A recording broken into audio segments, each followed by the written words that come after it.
Vamos aqui na nossa revisão e aprofundamento do direito administrativo. O tema agora é improbidade administrativa, com base aí na análise das questões do CESP.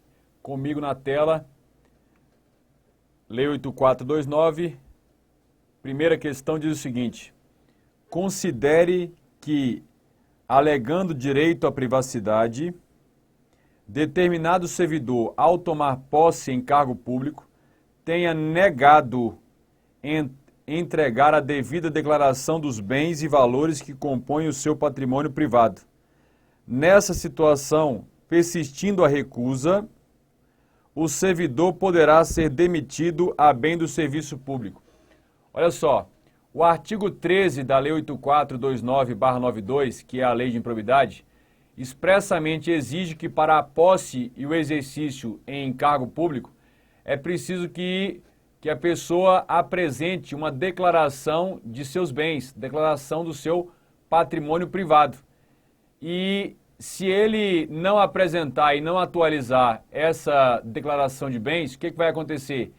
Ele pode estar sujeito a demissão a bem do serviço público. E mais, o artigo 13 diz que, além disso, ele deve apresentar e atualizar essa declaração. Então, cuidado com isso. Isso é o artigo 13 da nossa Lei 8429/92. Então, nessa situação aí, o item está correto. Questão número 2. O servidor que estiver sendo processado judicialmente pela prática de ato de improbidade somente perderá a função após o trânsito em julgado da sentença condenatória. Comigo aqui, olha, essa assertiva também está correta. Se você consultar lá o artigo 20 da Lei 8429, ele diz o seguinte: as penalidades de perda da função pública e suspensão dos direitos políticos, essas duas penalidades, somente se efetivam após o trânsito em julgado da sentença condenatória por improbidade.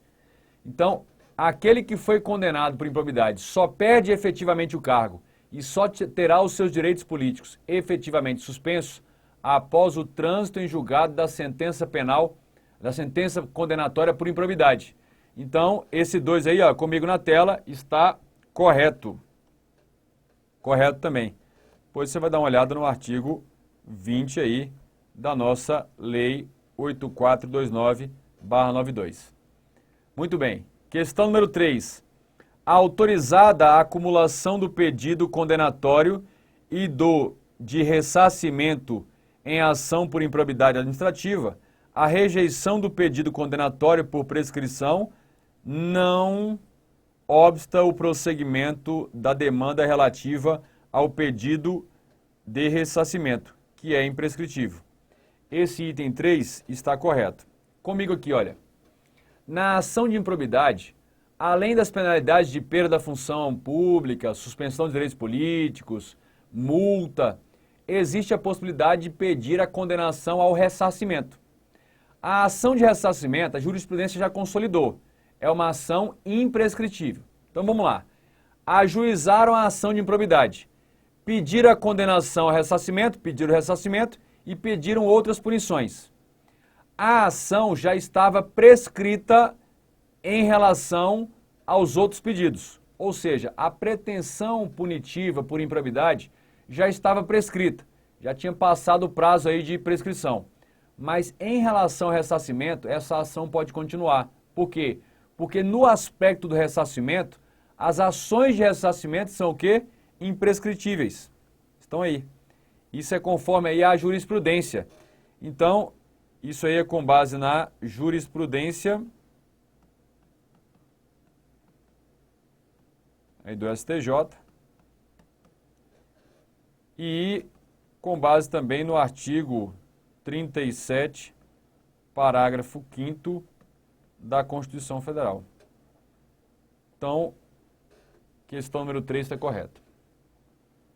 Questão 4 diz o seguinte: o procedimento administrativo cabe à administração pública, mas a lei de improbidade permite ao Ministério Público designar um representante do órgão para acompanhar esse procedimento.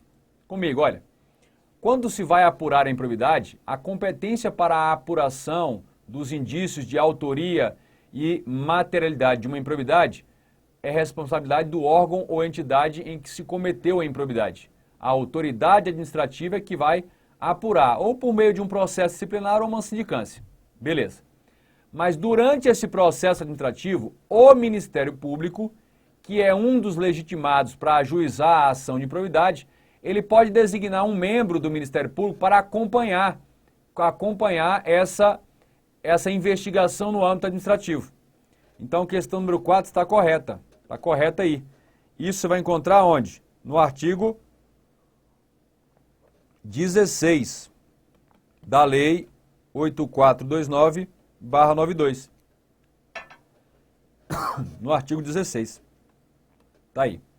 Então a questão número 4 ficou correta. Na tela aí, questão número 5. O que diz a questão número 5? A prolação da sentença em que sejam aplicadas as sanções de suspensão dos direitos políticos e perda da função pública por ato de improbidade administrativa deve surtir efeito imediatamente. Olha, sentença de aplicada, que sanções? Suspensão dos direitos políticos e perda da função pública. Comigo aqui, nós já vimos, acabamos de ver, que essas duas penalidades, suspensão dos direitos políticos e perda da função pública, somente se efetivam, somente produzem seus efeitos após o trânsito em julgado da sentença condenatória por improbidade. Então, comigo na tela, o efeito não é imediatamente. Isso está no artigo 20 aí da nossa lei de improbidade. Artigo 20 da lei. Portanto, a questão número 5 está errada. Questão número 6.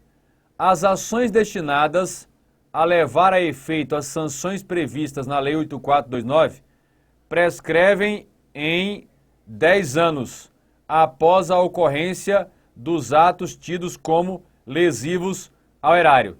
Está errado. Está errado. Porque funciona assim, ó, a prescrição, então prescreve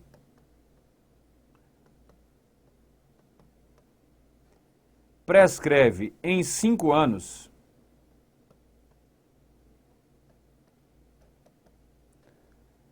no caso de ocupante de mandato,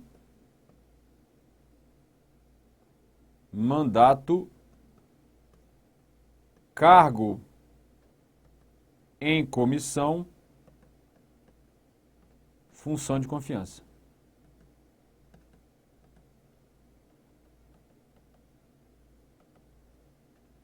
E aí comigo aqui, olha, para quem exerce mandato eletivo, cargo em comissão ou função de confiança e cometa um ato de improbidade, a prescrição só começa a contar a partir do momento que eles terminam o exercício do mandato, cargo em comissão, função de confiança. A partir do momento que ocorre o término do exercício do mandato eletivo, cargo em comissão ou função de confiança, é que começa a contar o prazo de prescrição. Comigo na tela, e esse prazo é de 5 anos. Agora, prescreve no prazo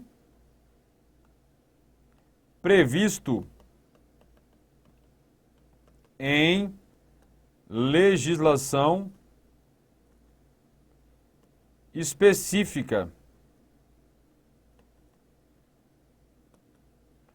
para demissão. Demissão de quê? De cargo efetivo ou emprego público. Então, comigo. Quem comete ato de improbidade no exercício de cargo efetivo ou emprego público, o prazo da prescrição da pretensão punitiva por improbidade é o mesmo prazo que a legislação específica vai prever para a demissão deles. E a contagem do prazo começa a contar nos mesmos termos dessa legislação específica.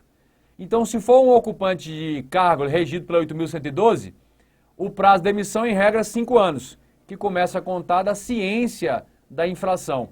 Então, isso é como prescreve. Você vai encontrar isso aonde? Artigo 23 da Lei 8429/92. Por isso que a questão número 6 está o quê? Errada. Vamos para a questão número 7. Questão número 7 aí agora. Comigo. A Defensoria Pública pode celebrar acordo nas ações de improbidade administrativa. Gente, comigo aqui, olha. Em relação à improbidade, nas ações de improbidade, não é possível acordo, não é possível transação, suspensão do processo, não há nenhum tipo de acerto, arrego que possa ser feito na ação de improbidade. É diferente das ações criminais que podem ter delação premiada e outros benefícios. Sursi processual, na ação de improbidade, não há possibilidade de nenhum tipo de acordo, transação, acerto para suspender ou arquivar o processo aí. Então a questão número 7 fica o quê? Errada. A questão número 7 está aí, errada. Questão 8 agora. Se o Ministério Público não atuar como parte nas ações de improbidade administrativa, deve atuar obrigatoriamente como fiscal da lei. Esse fiscal da lei é chamado também de custos legis. Está correto. Olha, quem são os legitimados para ajuizar a ação de improbidade?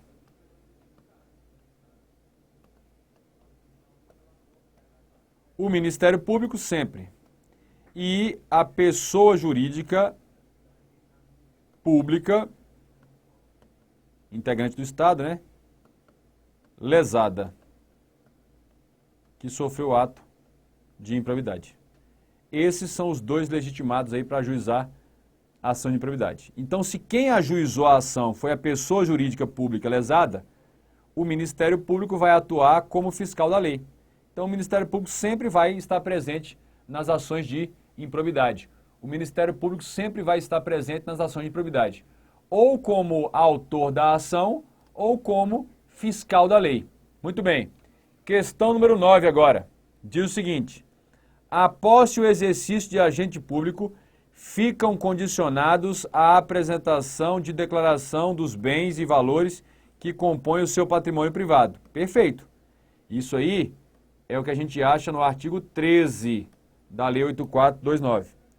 O agente público que se recusar a prestar a declaração dos bens dentro do prazo determinado ou que a prestar falsa, será punido com pena de demissão a bem do serviço público, sem prejuízo de outras sanções cabíveis. Está correto.